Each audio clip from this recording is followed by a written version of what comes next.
buenas tardes a todos. Aprovechando que estamos en la celebración de los 30 aniversario de la apertura del Hospital Severo Ochoa, yo abrí el Hospital Severo Ochoa, o sea que para mí es un motivo de orgullo haber estado aquí todo el tiempo, cuando la vida siempre es complicada, y entonces que he invitado, dada que las circunstancias han sido favorables, a mi hermano pequeño, que se pasa el 80% del tiempo en Groenlandia y en estas cosas que luego nos contará con todo lujo de detalles, y a su equipo, y a Rosa Tristán, que es una periodista científica que forman un equipo y era directora de comunicación del Trineo del Viento, que es ahora mismo lo que está realizando y potenciando en este momento. O sea que son un equipo. Entonces paso a continuación la palabra a Rosa Tristán y luego ya seguiré yo y luego sigue mi hermano. ¿Vale?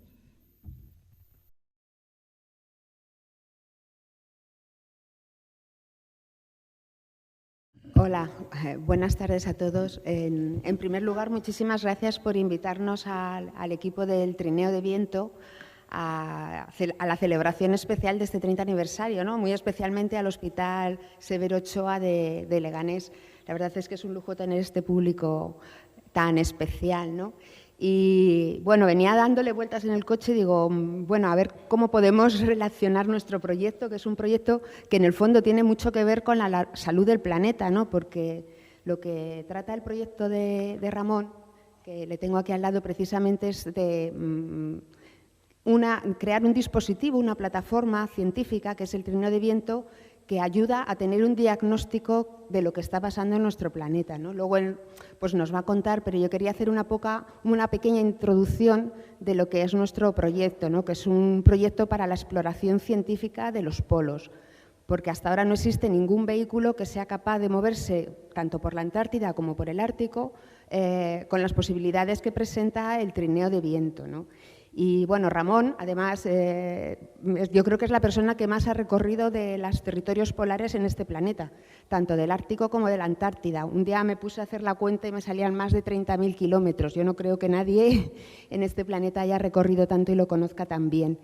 Y bueno, en el fondo todo esto tiene que ver un poco también con de dónde viene Ramón, ¿no? Porque tienes que ser una persona muy especial para aguantar las duras condiciones que supone estar a 40 grados bajo cero en un sitio tan inhóspito como es un desierto de hielo durante días y días y semanas, incluso meses. Bueno, pues de esos antecedentes precisamente es de los que os quería contar Carmen Larramendi, que bueno, todos la conocéis porque es la jefa de servicio de análisis clínicos de aquí, del hospital, y bueno, que es familia suya. Y luego Ramón pues os contará, digamos, todas sus aventuras previas y luego cómo de todo eso surgió este proyecto del Trineo de Viento. Así que luego supongo que aquellos que tengáis preguntas, Ramón siempre está encantado de contestarlas. Y bueno, que muchísimas gracias y dejo la palabra a Carmen para que nos cuente de estos antecedentes de Ramón. Nosotros, como somos médicos, cualquier médico cuando llega un paciente delante, lo primero que hace es preguntar por los antecedentes, porque todas las historias tienen los antecedentes y un marco en el cual han hecho que la enfermedad ocurra, o al contrario, que los experimentos y lo que acaba de contar Rosa Tristán pueden aparecer, ¿no? O sea que es importante, como médico, yo siempre a los alumnos se lo digo, es ver primero los antecedentes familiares para poder centrar la realidad del momento, porque si no muchas veces no hay enfermedades si no hay enfermos, entonces la misma enfermedad en distintos enfermos significan cosas distintas y hay que abordarlas de una forma diferente.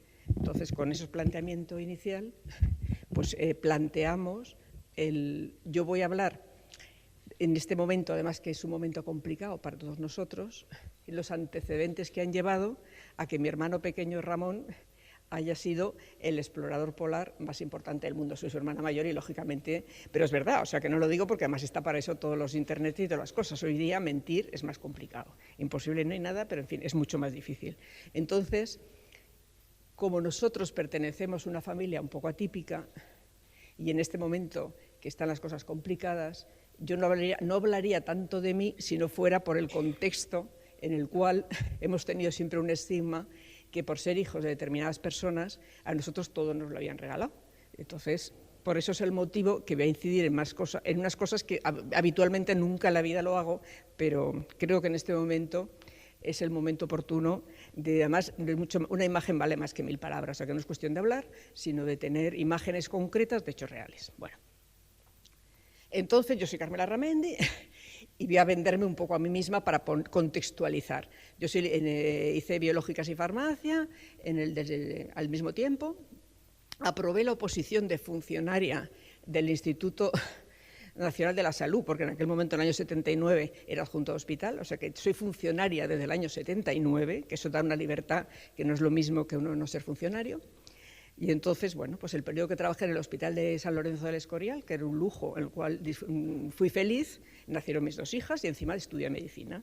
Entonces, pues porque en esta vida quien algo quiere, nos habían inculcado una forma muy estricta a nuestros padres, que el algo quiere, que las cosas no se heredaban sino se ganaban. Entonces, con esa filosofía, pues cada uno, luego veremos que abordaron distintos puntos. Entonces, ya pasando rápidamente, en el año 2000, en el antiguo Insalud, como podéis ver, no estaban todavía las transferencias. Pues bueno, Elena Arias, que fue la gerente que en aquel momento estaba, ya está aquí presente, o sea que no estoy hablando de nada que ella no conozca perfectamente, pues convocó una plaza de jefe de servicio antes de que existieran las transferencias, lo quiero recalcar. Una plaza de jefe de servicio, nos presentamos en el salón de actos 4 personas, defendimos en este mismo salón de actos unos proyectos y demás. Bueno, por ser demasiado Elena Arias innovadora, lo que pasó es que era más complicado el tema y entonces se podía acceder a una jefatura a través de las especialidades y como siempre hemos sido, según los intereses, ser más rígidos o no, pues se logró la convocatoria y se tuvo que volver a convocar la plaza ya que fuera una cosa. Digo porque hay que contextualizar las cosas, sobre todo mi vida, que nunca ha sido fácil.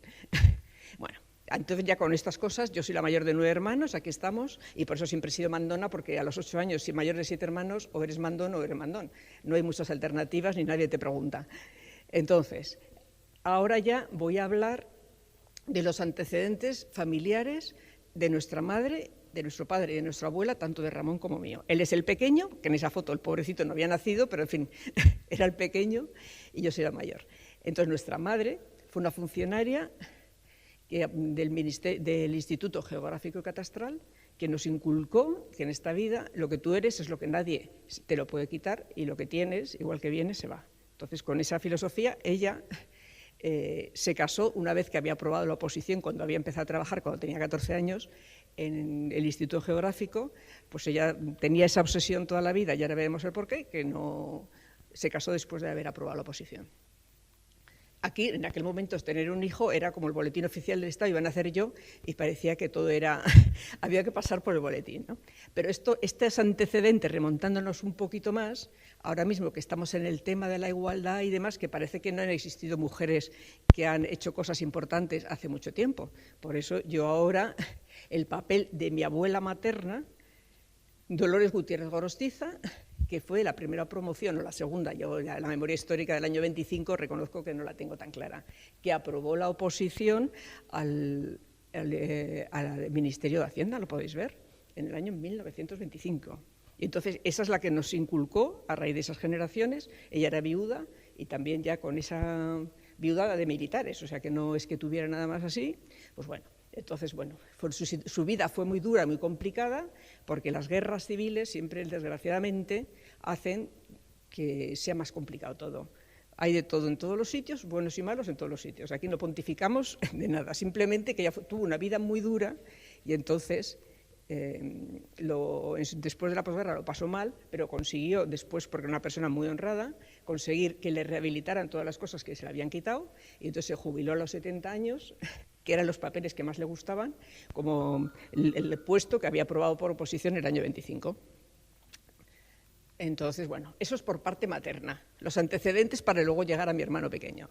Mi padre era abogado el año 41, en el 44 aprobó una oposición de la Inspección General de Seguros y luego en el año 55, ya que estamos en un contexto distinto, estaban buscando a alguien que fuera un poco iluminado, una empresa que estaba en quiebra absoluta, en la cual tenían que echar a todo el mundo, a ver si alguien que no encontraron a nadie que quisiera, porque él nunca fue fuimos independientes todos toda la vida. Entonces cogió Mapfre. 35 años tuvo la máxima responsabilidad y justo antes de morirse tuvo la suerte de poder escribir su versión de Así se hizo Mapfre, que es importante, no te lo cuenta nadie, sino lo cuenta la persona que ha estado 35 años con la máxima responsabilidad.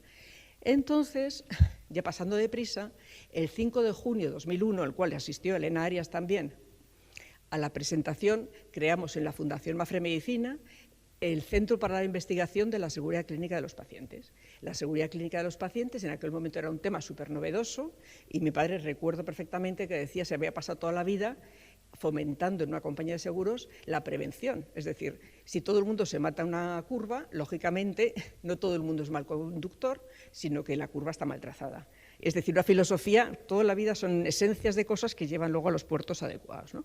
Entonces, eso fue en junio, ingresó en el Hospital Severo Ochoa porque justo acaba de cumplir 80 años y decidió que primero cumplía, ingresó el 23 de junio, tenía un cáncer ya muy terminal, que realmente fue todo muy precipitado. Entonces aquí el doctor Agud, que hago en el fondo, como también era de San Sebastián, como los orígenes de mi padre, le atendió, por eso lo he remarcado también, y ahora un recuerdo para él que su vida está de salud un poco complicada.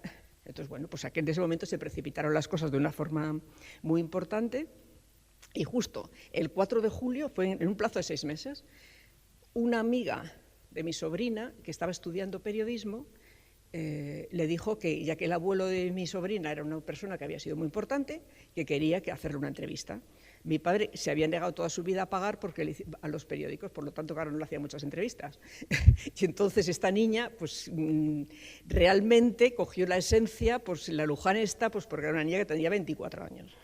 Entonces, ahora mismo, en este contexto que estamos en el país, es importante, yo lo pongo siempre, que me ha oído hablar, le he puesto muchísimas veces.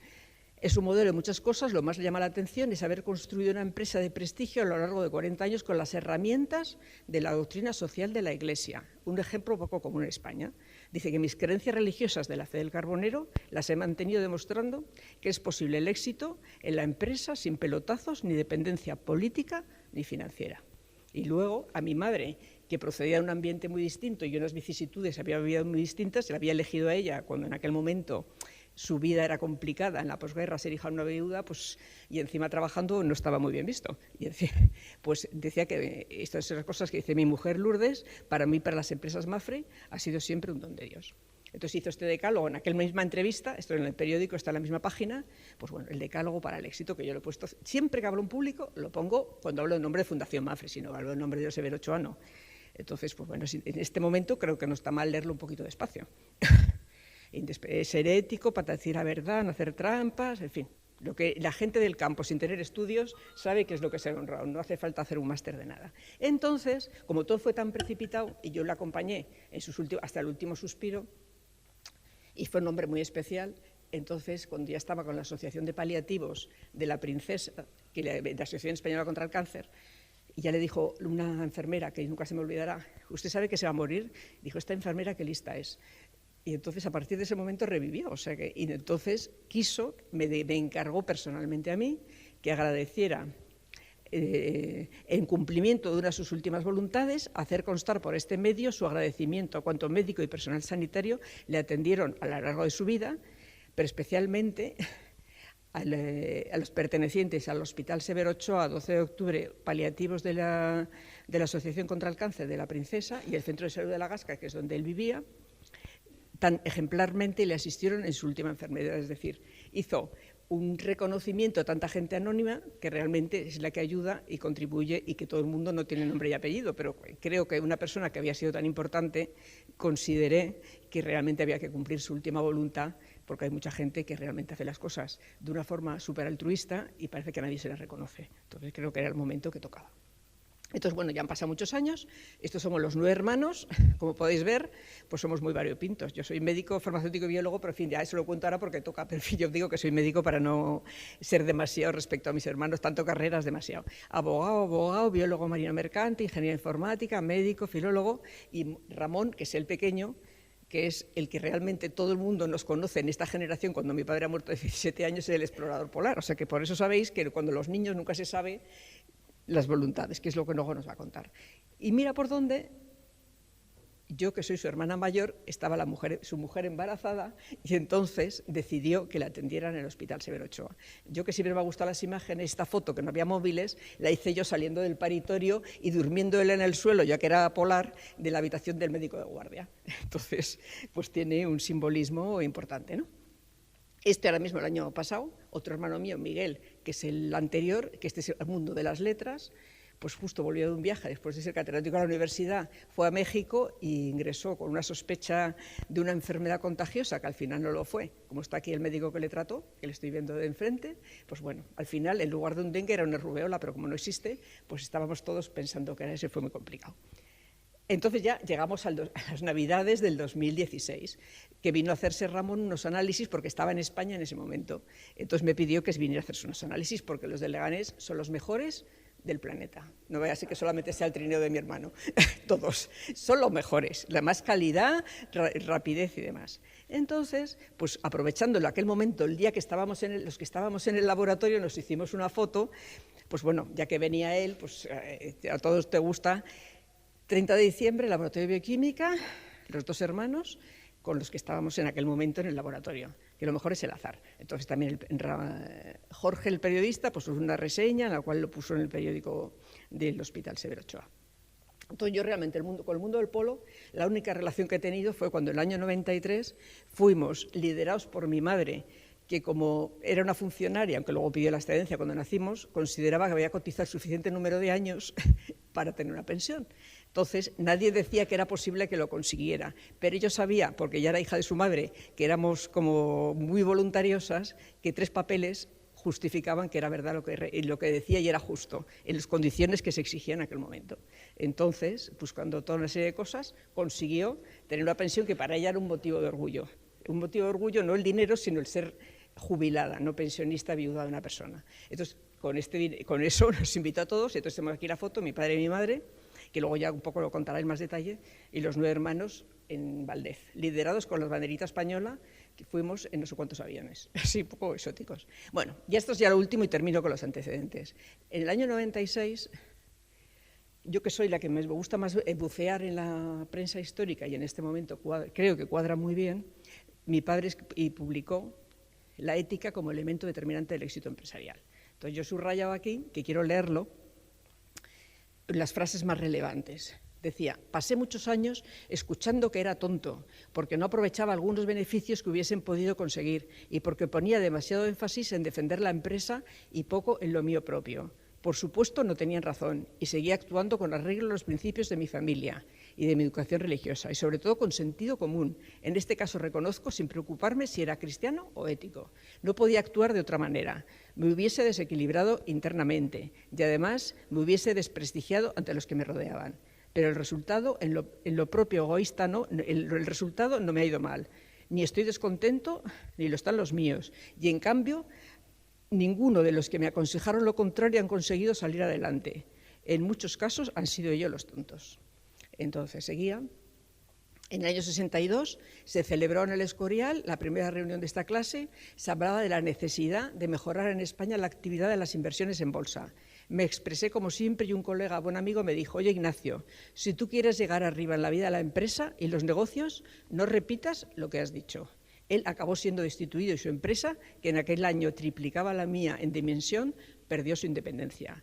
Que yo me mantuve sin problemas hasta mi jubilación. Fue consecuencia de lo que parecía incompatible con la efectividad empresarial. Cuando me incorporé a Mapfre, en el 55, era una mutualidad. Estaba en situación de insolvencia absoluta y descorazonado al ver dónde había metido, busqué una serie de cosas y el mercado consideraba que su valor era menos de 0 y que no tenía posibilidades de subsistir. Por el sentido del deber, tuve que tratar de salvarla. Y después de luchar con mucha suerte, debo decirlo, Mapfre es de las más de 400, una cosa de dinero que ahora me pierdo. Toda mi vida empresarial me mantuve ajeno a presiones, influencias o favores políticos, financieros o religiosos, solo utilizando el trabajo digno de un conjunto de hombres y mujeres orgullosos de su actuación. Esto no es solo el caso, Esas son las frases para resumir. Y esta es la última declaración que hizo después de 40 años de máximo responsable con gente que le habían conocido muy bien, o sea que no estaba hablando a desconocidos. No he mentido ni he salvado en aspectos cosméticos ni he perjudicado a ninguna persona con información falsa, ni interna ni externa. No he faltado a la palabra dada. Por ello he tenido problemas y dificultades, incluso con desembolsos económicos y personales. No he adoptado una decisión de selección, ascenso o cese de personal influido por interés directo mío de mi familia, ni por criterios ideológicos, ni que originasen para que generaran perjuicios para empleados o colaboradores o clientes. No he dejado de aceptar riesgos personales por encima de los gerenciales, si esta actitud repercutía en el interés de la empresa. No he faltado conscientemente a la equidad en ninguna de mis decisiones. No he hecho ninguna propuesta pública que fuese en realidad favorable para lo que yo dirigía, sino siempre lo que creía bueno para todos. Ni tampoco he inducido actuaciones que convenían a la empresa, pero eran peligrosas para los que las tenían que ejecutar. Entonces, yo creo que en este momento pues, cobran especialmente, pues yo he cambiado un poco la presentación y la he hecho un poco más extensa porque, desgraciadamente, estamos en un momento complicado. Entonces, esos son los anamnesis que han llevado, por una parte, que a mí muchas veces siempre me han tildado de que soy amiga de determinadas personas o compañeras de colegio, yo he seguido con mi trayectoria, o sea que no, con la cabeza bien alta sigo estando donde he estado toda mi vida, ganado a pulso y con un esfuerzo. Y entonces ya después de esta cosa un poco mesiánica, doy la palabra a mi hermano Ramón, que es realmente el que venís a escuchar. Pero bueno, hay que contextualizar, como hacemos los médicos, siempre antecedentes personales. ¿Vale? Venga.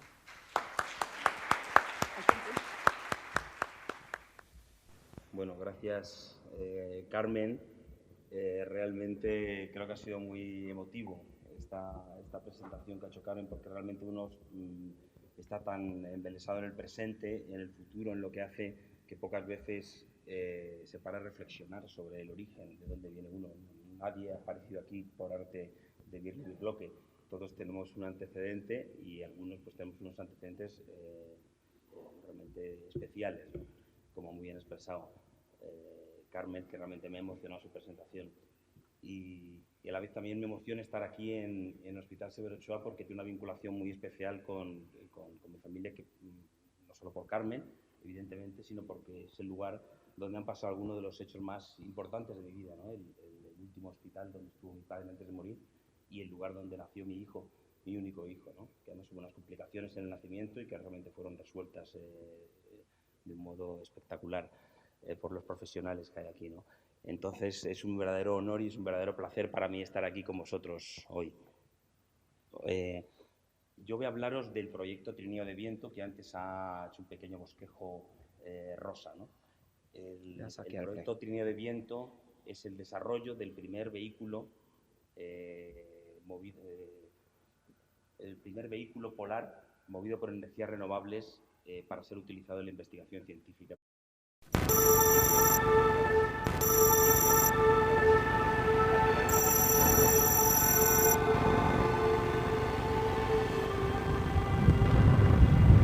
Estamos cosiendo la locomotora y está compuesta por 4 cuerpos. Estamos atando estos dos, uno contra otro, y ahora colocaremos una plancha con los travesaños en el medio para que se forme una plataforma articulada de 4 cuerpos. Una maniobra perfecta para hacer con menos 25, ¿verdad? Lo mejor es pensar que podría ser menos 50 y podría hacer mucho más viento. Entonces te parece que no está tan mal. Esto va a ir delante y de aquí tirará de otro trineo en el cual vaya a la tienda de campaña. Aquí es donde ver toda la carga y donde va a ir el piloto y el copiloto. En la tienda estarán la ropa personal y los dos que estén descansando. Ya estamos casi acabando. Esto ya parece algo. Ramón, ¿crees que saldremos mañana? Tenemos que salir mañana.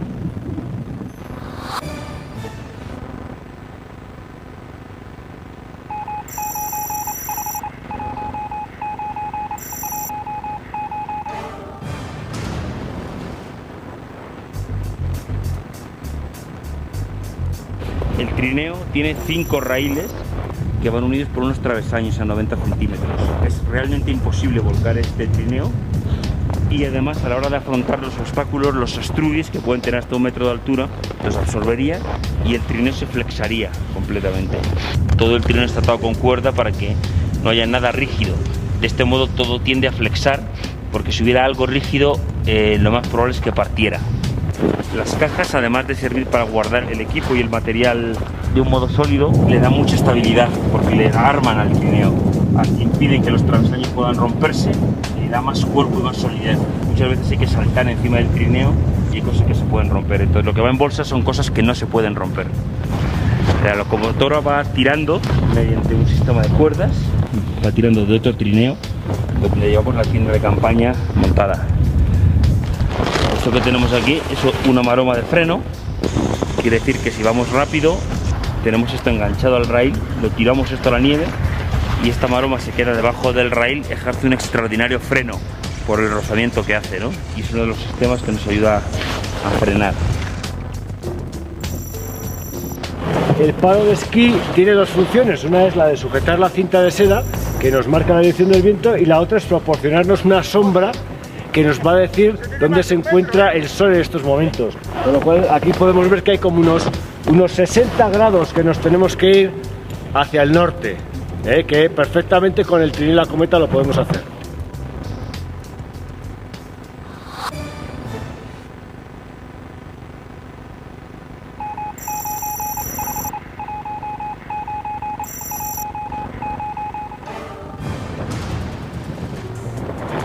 En el aspecto de la energía eléctrica que necesitamos para alimentar todos nuestros equipos de comunicaciones, electrónica diversa, de posicionamiento y todo lo necesario para la investigación científica, tenemos placas solares. Unas placas solares que han sido elegidas para que puedan adaptarse perfectamente a las condiciones de la tienda de campaña. Tenemos 3 placas, en este caso son 2 placas de 30 vatios y una de 40 que suman un total de 100 vatios. Van a tener una resistencia especial, dado que el trato es muy duro, las condiciones meteorológicas son muy duras, están probadas para poder aguantar todas estas condiciones y que en el caso en el cual nosotros estemos navegando, descansando o porque no siempre hay sol, vamos a almacenar la energía en pequeñas baterías de 50 vatios. Son baterías que están compuestas por polímeros de litio y en las cuales vamos a guardar energía para los días en los cuales no vamos a tener la radiación directa. Otra utilización de la energía solar dentro de este prototipo es la utilización en la tienda de campaña de ventanas con plástico transparente. Y estas ventanas nos van a permitir el producir efecto invernadero dentro del habitáculo, el cual va a mejorar muchísimo comparado con otros prototipos anteriores el confort de los navegantes.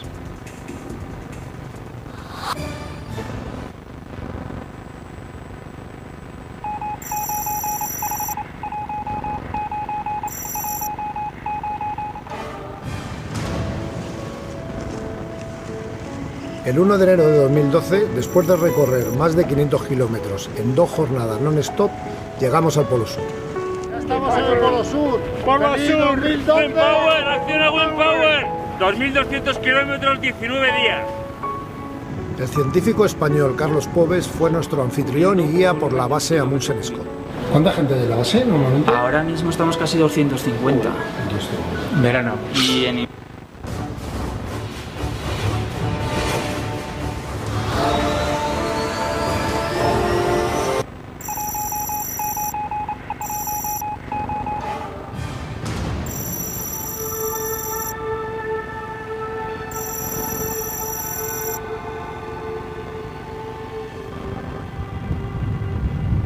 Estamos cosiendo la locomotora y está compuesta por 4 cuerpos.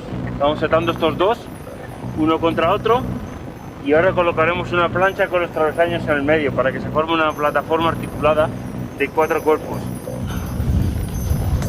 Una maniobra perfecta para hacer con menos 25, ¿verdad? Lo mejor es pensar que podría ser menos 50 y podría hacer mucho más viento. Entonces te parece que no está tan mal. Esto va a ir delante y de aquí tirará de otro trineo en el cual vaya la tienda de campaña. Aquí es donde ver toda la carga y donde va a ir el piloto y el copiloto. En la tienda está...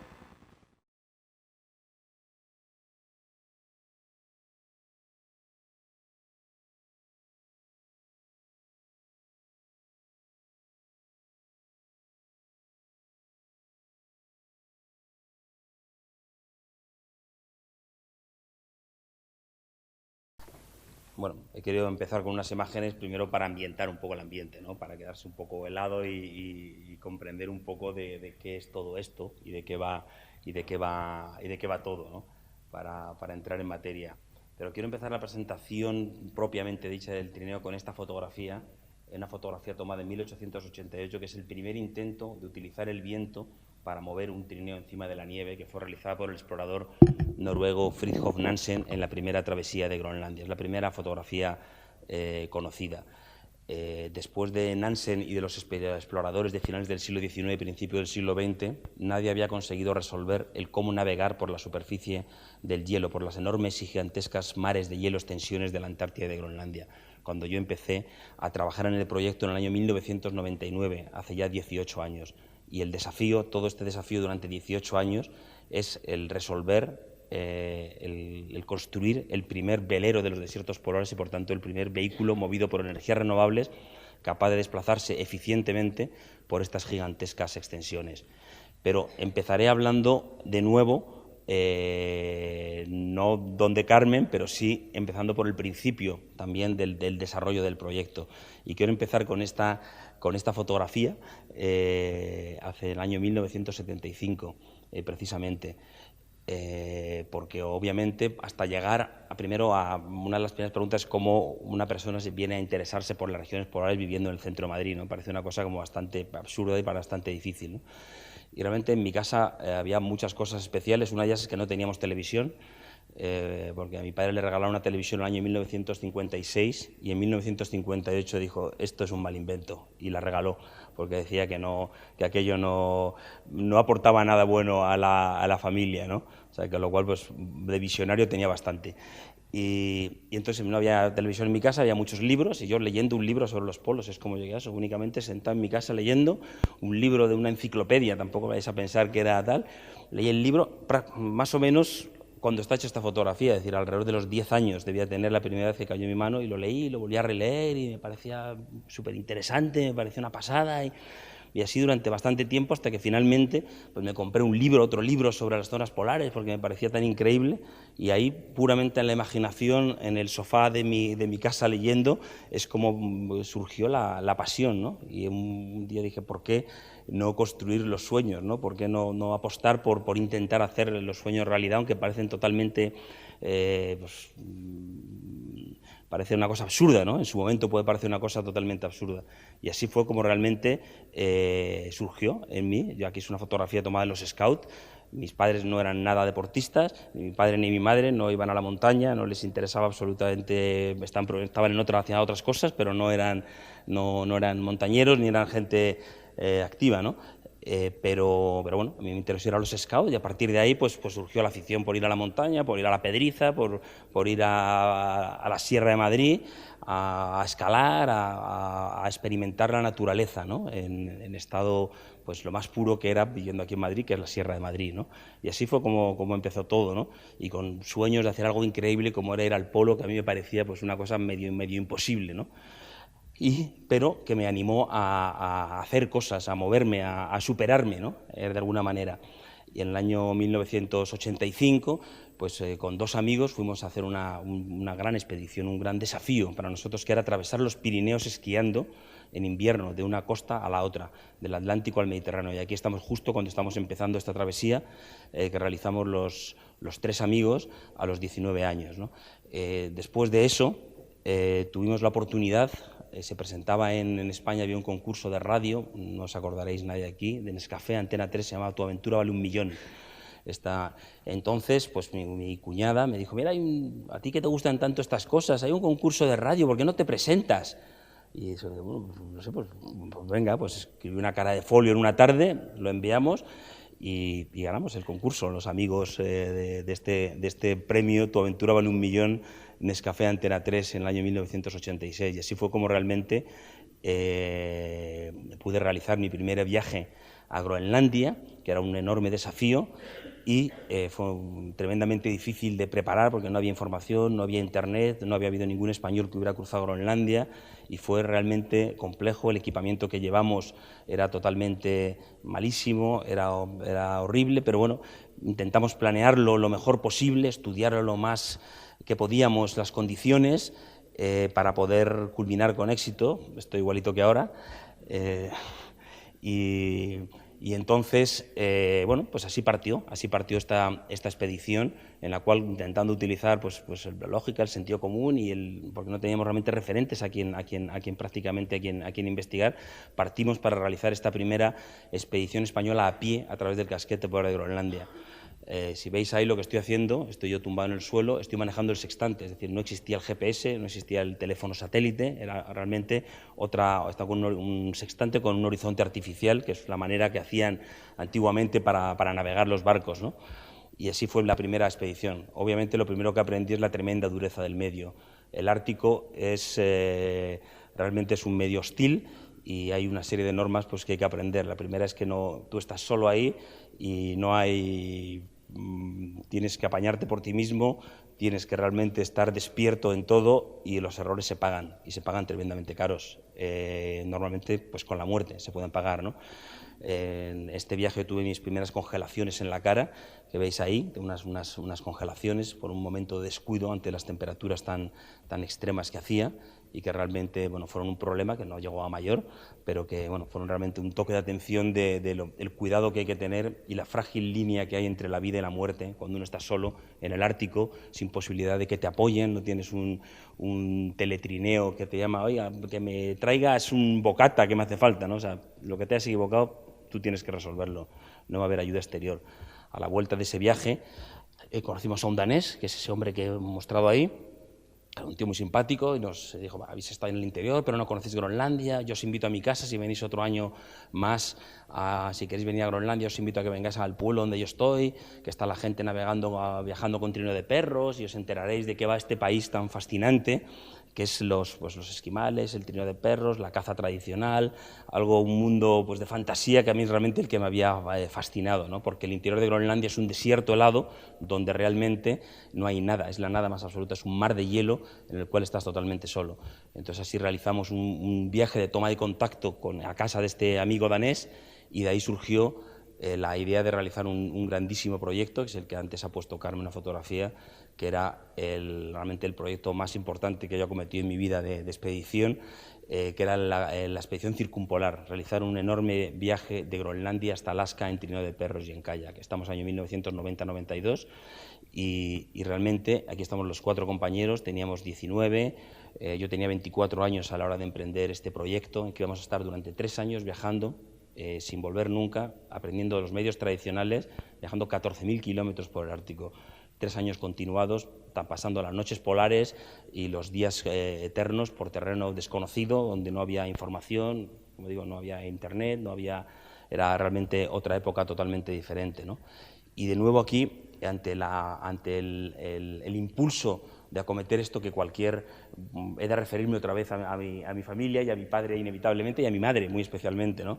Porque sin ellos yo realmente nunca hubiera podido hacer este viaje, sobre todo por la actitud que ellos tomaron. Yo soy ahora padre, tengo un hijo, entonces, pues hoy en día pues está muy bien, hay que asumir riesgos, todo está muy bien con todo menos con tu hijo. Es decir, los demás me parece fantástico, es una maravilla, pero ya cuando es el mío, pues ya no me hace tanta gracia, a mí el primero, ¿no? Y un poco, sin embargo, tanto mi padre como mi madre siempre, su actitud nunca tuvieron miedo, tuvieron una enorme confianza, depositaron una enorme confianza en mí, de tú tienes que hacer lo que tú crees que tienes que hacer, y si has de morir, pues es que ese es tú el camino que tenías que tener, pero adelante, no, mientras que realmente ahora con una cierta edad viviendo y siendo padre, pues dices, olé, no es una actitud fácil, ¿no? Pero realmente fue así. Es decir, a mí jamás me dijeron, estás loco, tú qué dices, chaval, pero tú estás flipado, venga, ponte a currar, ponte a estudiar aquí, no sé qué, déjate de fantasías, sino que al contrario, me impulsaron a que si crees en ti mismo, si tú crees que tienes que hacerlo y sientes que tienes que hacerlo, lucha por ello y sigue adelante. No seremos nosotros quien te paremos, quien te frenemos, tampoco quien te animemos. Era un poco la actitud de mis padres, es decir, yo no te voy a animar, tú búscate la vida, chaval, no te voy a animar, pero tampoco te voy a coartar, tampoco te voy a desanimar, tampoco voy a intentar hundirte y crearte, es decir, si tú es tu camino, vea por ello y pelea desde el principio, ¿no? Entonces, esta expedición, que antes ha puesto mi hermana, hay una foto en National Geographic, realmente es, es una de las más grandes expediciones españolas que se han hecho de exploración en el siglo XX, y de facto es la única expedición, el único proyecto de expedición que publicó en la revista National Geographic en la versión mundial, ¿no? En el año 1995 tuvimos un extenso artículo de 20 páginas sobre esta expedición. Es difícil de reflejar en 5 minutos que voy a hacer 14.000 kilómetros con 24 años, sin conocimiento realmente del Ártico, el número de aventuras que pasamos, el número de veces que estuvimos a punto de morir.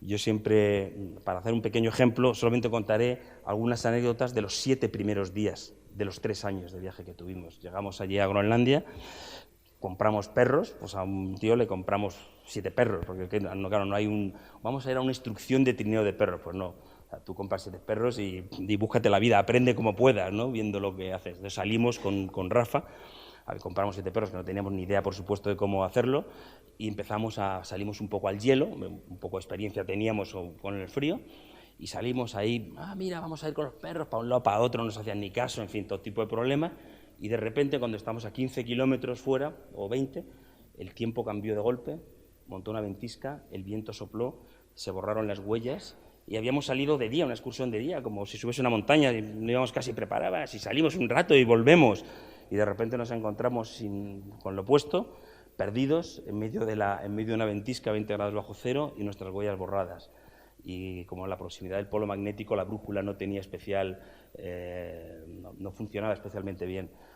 Entonces empezamos a caminar, tuvimos que pasar una primera noche a la intemperie, ya medio mojados, ahí nos habíamos tiritando. El segundo día continuamos, yo me caí al agua porque estaba el hielo fino, nos perdimos y estamos entrando en una zona de hielo fino, me caí al agua, mi compañero continuó, me sacó, yo ya estaba medio mojado, continuamos caminando, los perros se cayeron al agua y realmente estamos lo que se llama desesperados. Pues imaginar, tienes provisiones, no tienes nada, estás perdido, diciendo, pues aquí nos quedamos, esto no hay otra, ¿no? Entonces, cuando estábamos ya realmente ahí pensando, cuando las cosas se complican es difícil pararse a reflexionar, pero realmente lo que hay que hacer, pararse a pensar qué es lo que nos podía haber pasado, nos sentamos, entonces pensamos que el viento tenía que haber una dirección, intentamos racionalizar un poco lo que nos pasaba y cambiamos el rumbo y encontramos una pequeña huella de trineo de perros y nos llevó en el tercer día, cuando íbamos a pasar la tercera noche, que ya estábamos calados y que no hubiéramos sobrevivido, conseguimos llegar al pueblo y vivos. Entonces, bueno, estos fueron en los 7 primeros días de viaje. Obviamente las lecciones que tuvimos pues, fueron tremendas de esta primera lección, que es nada es una broma, salir 5 minutos, hay que tomárselo totalmente en serio, hay que tener un cuidado tremendo, preparar todo extraordinariamente, y realmente fue una gigantesca lección, ¿no? Pero, como digo, el viaje duró 3 años.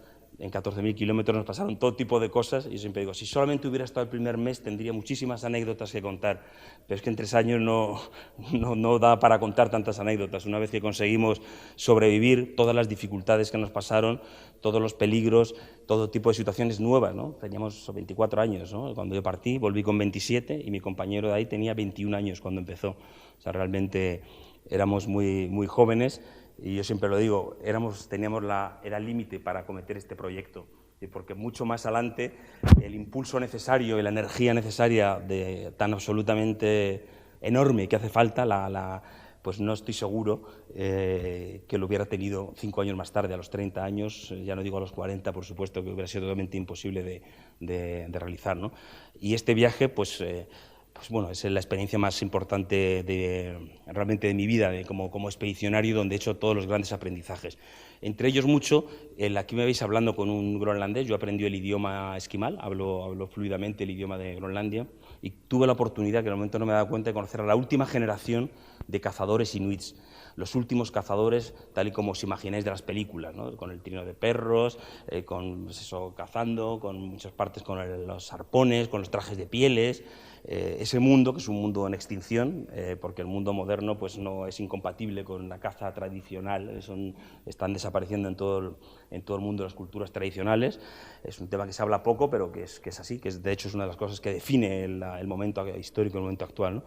Entonces, durante todos estos años tuve oportunidad de aprender muchísimas cosas de ellos respecto a la supervivencia en el Ártico, a las técnicas que habían permitido que este pueblo formado por muy poca gente en cada sitio, desarrollara las habilidades necesarias para sobrevivir y para vivir razonablemente bien en este entorno, que es el lugar más duro de la Tierra. Es la zona donde los seres humanos se han habituado con éxito, han aprendido a vivir con éxito en unas condiciones tremendamente complejas. Aquí estoy yo con un traje de pieles. Por supuesto, durante todo el viaje la actitud fue la de aprender lo máximo posible de los auténticos expertos, con ese conocimiento transmitido durante generaciones, ¿no?, desde hace miles de años. Y a la vuelta de esta expedición, todavía no había ocurrido el trineo de viento, yo no había ni pensado ni planteado, pero el conocimiento y la experiencia quedaba ahí para este proyecto. Empecé a colaborar con el Al filo del imposible, en las expediciones polares del Al filo del imposible, al Polo Norte geográfico y al Polo Norte magnético, y a otros proyectos relacionados con las partes polares. Aquí estamos en la primera y única expedición española en ir hasta el Polo Norte geográfico, que realizamos en el año 1999. Ahora, por el cambio climático y la desaparición de la banquisa, no va a haber una segunda expedición española al Polo Norte geográfico, porque ya no hay hielo por el que ir. O sea, que quedará como la única expedición española en alcanzar el Polo Norte geográfico por superficie, ¿no? Fue también un viaje durísimo, de 1000 kilómetros, arrastrando un trineo de 120 kilos por la banquisa, por las grietas. Debajo de esta grieta hay 4000 metros de profundidad en el océano Ártico, temperaturas de 50 grados bajo cero y unas condiciones absolutas y totalmente extremas. Y fue precisamente durante las largas horas de marcha en este proyecto cuando empecé a pensar la posibilidad de por qué no desarrollar, cómo es que no se había sido resuelto el crear este primer vehículo para las regiones polares. Y yo pensé que se podía utilizar, utilizando gran parte del conocimiento inuit que yo había aprendido en esta gran expedición circumpolar, unirlo, aparte de la tecnología, con la aparición de las cometas de tracción, ¿no?, que aparecían. Y así fue cuando surgió la idea. Yo no tenía ni idea de cometas, no había manejado una cometa en mi vida, pero bueno, poco importaba, se podía aprender, ¿no? Y empezó el desafío. Entonces decidí aceptar el desafío de intentar resolver este problema, este dilema y este problema sin resolver de la exploración polar, ¿no? Esto es el interior de la Antártida. Como es un enorme mar de hielo que está únicamente surcado por pequeñas protuberancias, que son pequeñas olas de hielo que hay en su interior, ¿no? El trineo tenía que ser capaz de navegar miles de kilómetros con carga y ser capaz de franquear estas protuberancias que habéis visto en el vídeo que se ve antes, ¿no? Este era el desafío. Ahí surgió el concepto de este primer trineo, que está formado, es una plataforma articulada de madera, que es una adaptación realmente del trineo inuit, que va tirado por una cometa que va hasta 400, 300 metros de distancia y que llevaría una tienda de campaña montada encima para ser una especie de barco, ¿no?, ser como barco. Yo cuando empecé, todo el mundo pensaba que el vehículo, el barco para navegar por el hielo tenía que parecerse un barco de vela, tenía que parecer un barco de competición y estar formado por alta tecnología, ¿no? Era un poco todo el mundo que hablaba, con muchos ingenieros. Pero, claro, yo había estado durante 14.000 kilómetros viendo a los cazadores esquimales resolver dificultades enormes, ¿no? Entonces, todos los equipos internacionales que habían intentado algo parecido a resolverlo habían minusvalorado el conocimiento tradicional inuit y estaban pensando en una solución realmente tecnológica, ¿no? Y por muchas razones que no viene al caso de contar ahora mismo, prácticamente la solución tecnológica completa no era viable, ¿no? No era lógica, ¿no? Entonces mi diferencia y mi aproximación que permitió el desarrollo fue unificar e incorporar estos conocimientos milenarios aprendidos, ¿no? Y de alguna manera realmente tener la humildad de asumir estos conocimientos, ¿no? Porque la actitud general era esas cosas de... O sea, no, tiene que ser tecnología, o sea, ¿a quién le importa lo que pasó el conocimiento de unas tribus? Eso no es serio, ¿no? Sería un poco el planteamiento. La realidad es que los hechos han demostrado que precisamente esa es la clave absolutamente para poder resolver, el incorporar, por supuesto no únicamente, pero el integrar el pasado con el futuro en un vehículo tremendamente simple y práctico para viajar por esas regiones. Así surgió el primer vehículo, que como veis está formado aquí hay atado por cuerda, va atado por unas... el trineo va atado por unas cuerdas, que es lo que le permite tener una enorme flexibilidad y una enorme elasticidad, ¿no?, al trineo. Entonces, empezamos a hacer la primera travesía en el año 2000, luego 2001, 2002, 2003. Realizamos 4 travesías de Groenlandia, que fueron las que nos permitieron realmente ir desarrollando y viendo que la idea funcionaba y que era un verdadero éxito y que tenía unas enormes posibilidades ese concepto, ¿no?, tan sencillo, pero que necesitaba muchísimo más apoyo para poder ser realizado. Y así empezó en el año 2005 la expedición transantártica, que era el desafío principal era ser la primera expedición en cruzar el interior de la Antártida, en navegar a través de la Antártida, ¿no? Y así fue como surgió esta expedición transantártica, 2005-2006, cuando realizamos la primera navegación a través del continente antártico, demostrando a la comunidad polar internacional que era posible navegar por el hielo y que era posible navegar en el interior de la Antártida, cosa que prácticamente todos los especialistas polares y antárticos pues eran bastante escépticos y realmente pensaban que no iba a funcionar, ¿no? Era de hecho, el mayor experto mundial en ese momento en expediciones polares, que era un noruego. Cuando yo le expliqué el proyecto, fue el único que se atrevió a decirme, no. Otros dijeron, bueno, yo creo que no. Fue el único que se atrevió a decir, dijo, no funcionará. Esa es la típica fantasía que luego no funcionará sobre el terreno, ¿no? Palabras que alguna que otra vez he tenido el gusto de recordárselas después.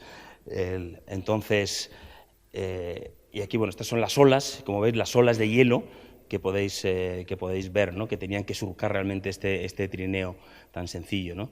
Y aquí son algunas imágenes. En esta primera travesía tuvimos unas dificultades enormes porque el trineo era demasiado débil, estaba construido demasiado débil, basado en nuestras experiencias en Groenlandia, y realmente se nos rompió por muchísimos sitios porque las temperaturas, las condiciones eran enormes, ¿no?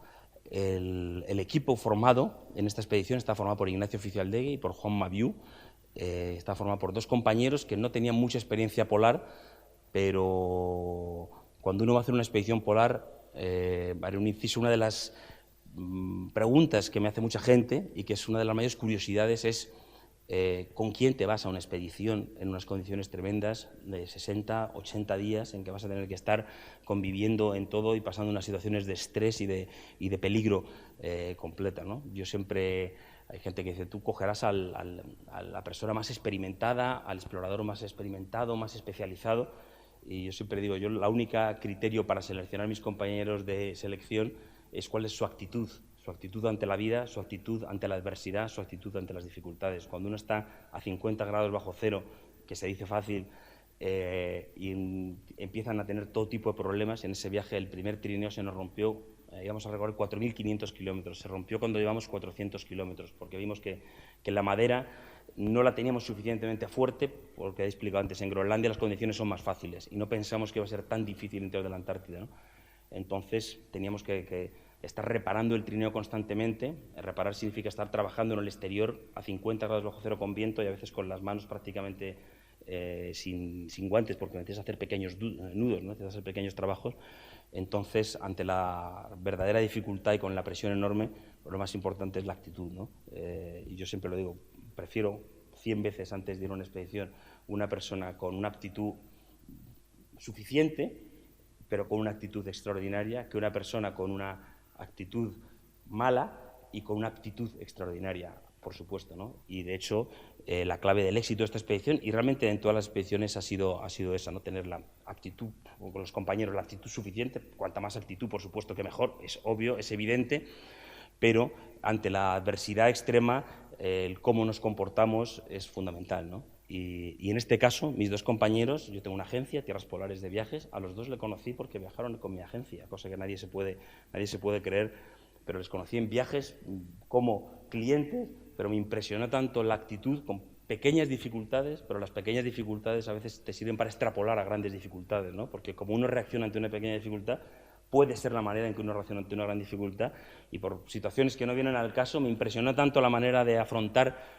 pequeñas adversidades y pequeñas dificultades que pensando en quién escoger para hacer la expedición, pues decidí seleccionar a 2 personas que aparentemente no serían las lógicas que uno hubiera esperado. Por supuesto, los 2 además no tenían mucha experiencia, pero tenían además mucha aptitud, ¿no? Lo que pasa es que les faltaba experiencia. Y así conseguimos acabar la primera travesía de la historia en un vehículo movido por el viento, en el primer vehículo movido por energías renovables. Eso fue en 2005. En 2011 6 años más tarde. Es muy complicado organizar una expedición. Surgió la expedición Acciona Wind Power Antártica, en la cual habíamos demostrado a la comunidad internacional que era posible navegar por el interior de la Antártida. Ahora queríamos ir un paso más adelante y demostrar que no solo este sistema permitía navegar por aventura, por experiencia, sino que además pudiera ser capaz, convenientemente desarrollado, de realizar un trabajo de investigación y, de hecho, de ser utilizado como vehículo de investigación en el futuro, por supuesto, mediante un desarrollo. Entonces, para eso planteamos, con bastantes modificaciones, la expedición Acciona Wind Power, en que íbamos a ser la primera expedición en llegar al Polo Sur geográfico. Incorporamos al primer científico en ir a la expedición, tomando haciendo varios experimentos y, sobre todo, sirviendo de portavoz para el resto de comunidad científica, un investigador principal del Centro de Biotecnología de la Universidad Autónoma, de contar sus impresiones del potencial que podía tener como vehículo de investigación y como plataforma de investigación, ¿no? La expedición fue un éxito. Fuimos el primer vehículo movido por energías renovables en alcanzar el polo sur geográfico en el mundo y, además, realizando investigación. Aquí está Juan Pablo Alvar, que es el investigador del CNB, tristemente fallecido un año después de la expedición por un ataque al corazón, ¿no? Y conseguimos completar con éxito esta travesía y demostrar que había un potencial en el desarrollo como vehículo de investigación.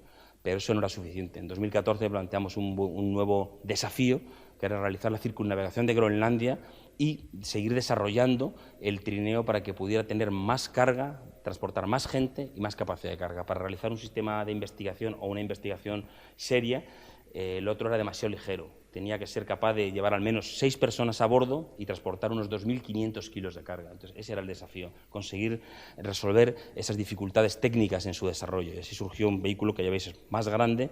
Hemos incorporado esta cabina de pilotaje, es un poco más sofisticado, pero que mantiene la esencia del mismo proyecto, que es la extrema sencillez y la extrema simplicidad. Precisamente la clave del éxito en el entorno polar es la extrema sencillez y la extrema simplicidad, para poder que todo pueda ser reparado, todo pueda ser resuelto y sea lo más sencillo posible. En verdad, no solo para las regiones polares, para la vida también es una buena filosofía, ¿no? Muchos nos complicamos y, a la hora de hacer un desarrollo técnico, se piensa en soluciones muy complejas, en cosas muy complejas, y a veces las soluciones son cosas realmente simples, ¿no? Y precisamente por ser simples las minusvaloramos y las despreciamos, ¿no? Porque nos parece demasiado simples. Ese es el ejemplo del trineo. Parece una solución demasiado simple a un problema y que parece que hay que complicarse la vida más, ¿no? Mientras que, si funciona y es óptimo, no es necesario, ¿no? Conseguimos realizar también en 2014 esta primera circunnavegación de Groenlandia en un vehículo movido por el viento.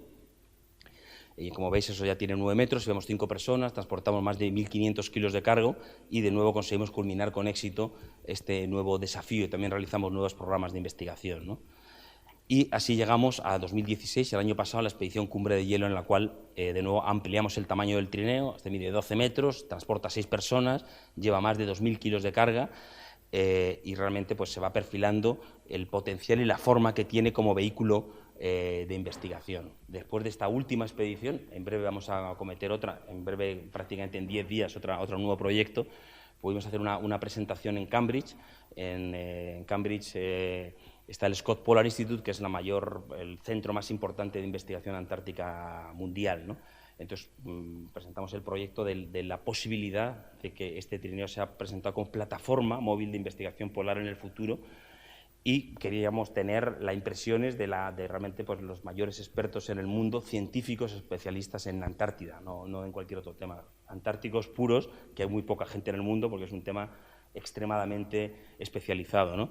Y realmente dimos la presentación y lo que planteamos fue, pues, que queríamos que alguien nos dijera por qué no podría realmente funcionar, ¿no? Y ahí el expresidente del SCAR, el SCAR es el mayor organismo internacional de investigación científica, planteó que realmente pudiera ser el comienzo de una nueva manera de explorar el interior de la Antártida, porque el interior de la Antártida no es que no haya medios. Hoy en la tecnología hay medios de todo tipo, no es que no haya, lo que no hay, por supuesto, son recursos. Es decir, es tan complejo y es tan costoso hacer una expedición por el interior de la Antártida con vehículos oruga, tienes un proyecto de una enorme envergadura, de muchísimos millones de euros, y sobre todo la complejidad técnica, económica y más la parte medioambiental. Mientras que, para desplazarse durante miles y miles de kilómetros por el interior de la Antártida, el trineo, de una sencillez totalmente apabullante, permite recorrer esa misma distancia con un sistema que es totalmente desmontable, que se puede meter en un solo vuelo de avión de los aviones que hay en la Antártida, ahí ser desplegado, recorrer 4.000 kilómetros, 3.000,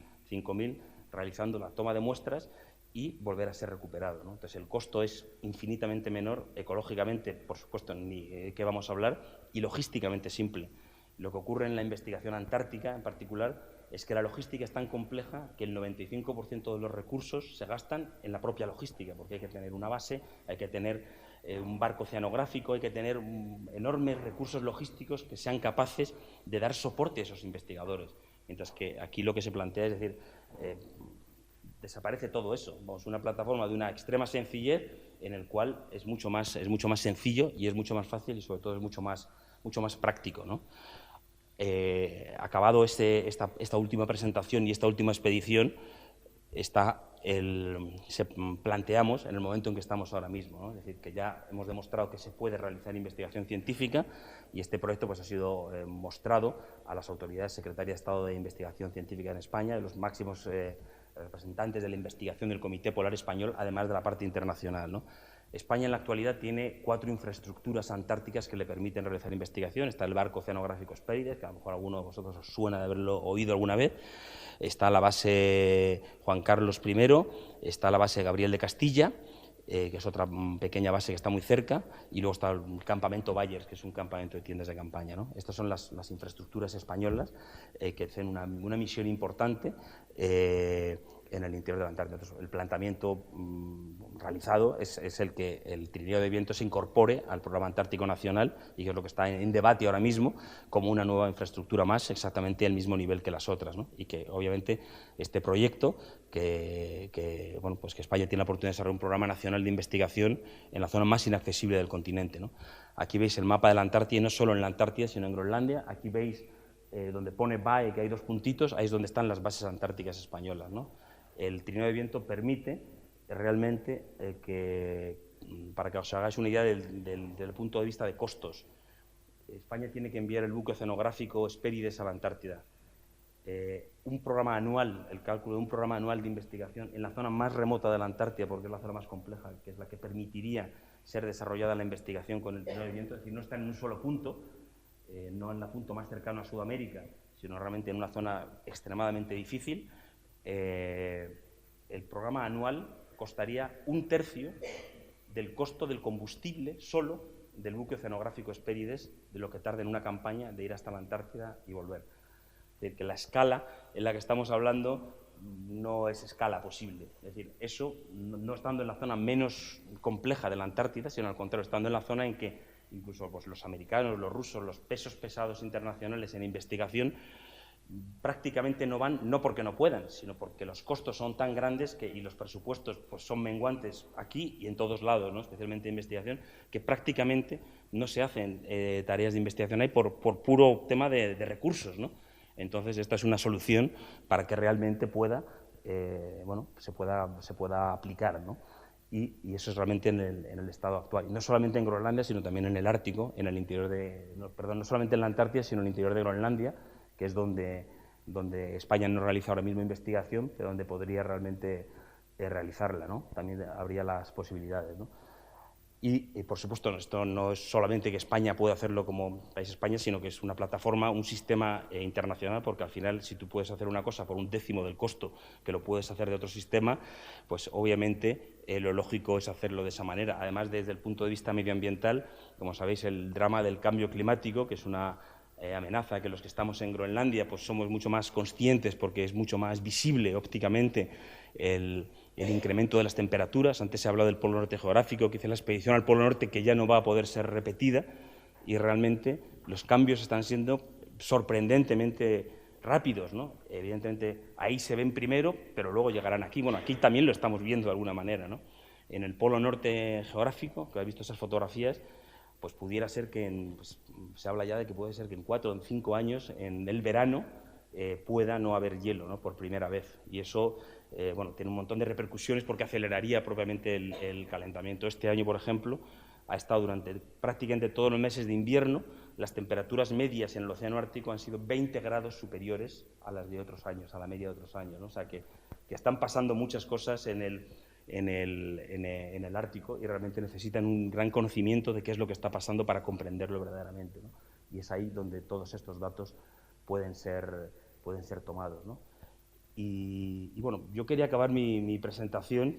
Carmen ha comenzado la presentación hablando de los orígenes y realmente quiero terminarla pues hablando de mi padre, porque es que no puede ser de otra manera, no puede haber otra manera posible de acabar esta presentación. Primero porque probablemente yo no estaría ahora mismo aquí contándoos a vosotros esto si pues no vengo del entorno en que vengo, eso es una realidad, es un hecho y bueno, y realmente mi padre era una persona muy especial y creo que para mí yo incorporo esta presentación como un homenaje realmente a él, cosa que no he hecho nunca. Es decir, es la primera vez en mi vida que hablo en estos términos porque normalmente uno no tiene tiempo para hablar en estos términos, ¿no? Está con sus proyectos, está con sus cosas, está hablando de otra manera, ¿no? Porque, como he dicho acá, mi padre fue realmente el creador del grupo Mapfre, ¿no? Creador de una de las empresas más importantes del país, que está en el IBEX 35, y que una empresa que no es que la heredase, sino que la construyó con el sudor de su frente y con su trabajo, ¿no? Pero que realmente cuando él fue, para que os hagáis una idea, cuando él murió, en el año 1952 se mudó estando en el paro, porque él trabajaba en el inspector de la Inspección de Seguros y estaba en el paro en 1952, se mudó a una casa en la calle General Orá, en una casa de alquiler. Cuando mi madre murió hace 2 años, seguía viviendo en esa misma casa de alquiler, es decir, ni siquiera compró la casa en la cual vivió, en la cual por supuesto nunca se cambió, habiendo dirigido una empresa de las más importantes del país. Pero no solamente eso, que ya pues dice un poco, sino que además no tenía otras casas, es decir, no es que fuera esa casa, pero que luego tuviera 12 casas, ¿no? Y no solamente eso, y esto realmente nunca lo he dicho, pero creo que es el momento. A nosotros siempre nos dijo desde el primer momento que jamás íbamos a tener ningún tipo de herencia para nada, o sea, que nos olvidáramos, que no íbamos a ver un duro, cosa que nadie se puede creer cuando la gente plantea, ¿no?, quién era mi padre, sino que realmente lo único que nos podía aportar era la actitud y el mostrarnos cómo teníamos que comportarnos en la vida, pero que no íbamos a tener dinero. Y de hecho no nos dejó de herencia a nadie, cero, completo. Mi mujer, que viene su padre de una familia de agricultores humildes de Burgos, nos dio en vida, antes cuando ya veía que iba a morir, nos hizo una pequeñita donación. Para que os hagáis una idea, lo que el padre de mi mujer, que se murió el año pasado, la deja de mi mujer, es bastante más de lo que mi padre nos dejó a nosotros, ¿no? Para que, sin decir cifras, ¿no? Cosa que por supuesto nadie puede creer, o sea, cuando lo contamos nadie puede creer, ¿no? Pero lo más importante que nos dejó es el hecho de que con su actitud y con su ejemplo jamás dijo nadie, él jamás presumió de nada, de hecho nadie conoce su historia, pero con su ejemplo a mí me transmitió, yo creo que a todos mis hermanos, que vivimos en un mundo en el que siempre estamos pidiendo qué es lo que otros pueden hacer por nosotros, otros pueden hacer por el país, y cómo va lo mío, y dónde está lo mío, y entonces, por favor, pero que lo importante no es lo que la sociedad, el sistema, quien sea puede hacer por nosotros, sino que nosotros y cada uno de nosotros podemos hacer por el país, podemos hacer por la sociedad, por mejorarla, con nuestro esfuerzo cotidiano, diario, callado, sin presumir, porque el bien jamás debe hacer ruido. Muchas gracias.